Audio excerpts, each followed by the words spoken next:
আমাদের কাজ ভালো লেগে থাকলে ইউটিউব থেকে যারা আছেন অবশ্যই চ্যানেলটি সাবস্ক্রাইব করুন এবং ফেসবুক থেকে যারা আছেন ভিডিওটি একটু শেয়ার করুন। আগের ভিডিওয়ে দেখিয়েছিলাম বাচ্চাটি কিভাবে ডিস্টেম্পার রোগে আক্রান্ত হয়ে ছটপট ছটপট করছে এবং তার পাশে থাকা মা ও সহপাঠীরা নির্বাক হয়ে দেখে চলেছে তার এই কষ্টটা।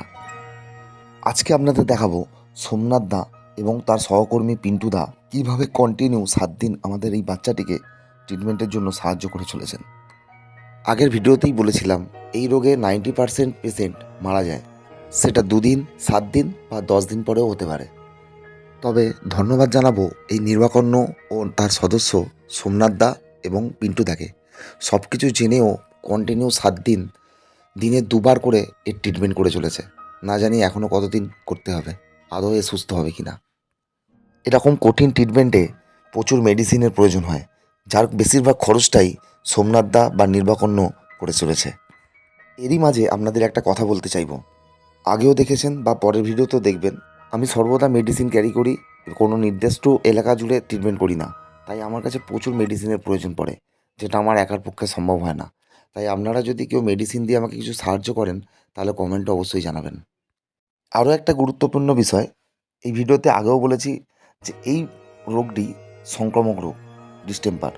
তো সেক্ষেত্রে এই বাচ্চাটির সাথে ওর মা বা আরও সহপাঠী যারা আছে তাদের প্রত্যেকেরই হতে পারে, কারণ এদের ভ্যাকসিন করা নেই, কারণ এটা স্ট্রিট ডগ, এদের ভ্যাকসিন করার মতো কেউ থাকে না।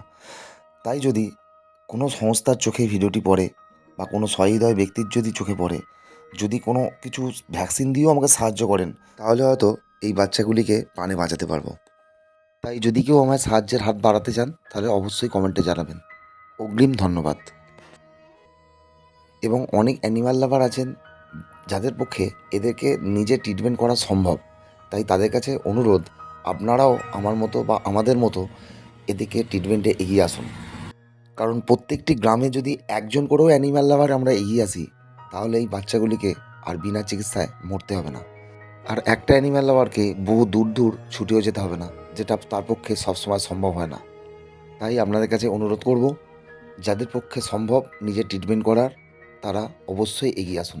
সবাই আমরা একসাথে হাত মিলিয়ে কাজ করব এবং এই অবলা বাচ্চাগুলিকে প্রাণহানির হাত থেকে বাঁচাতে পারবো।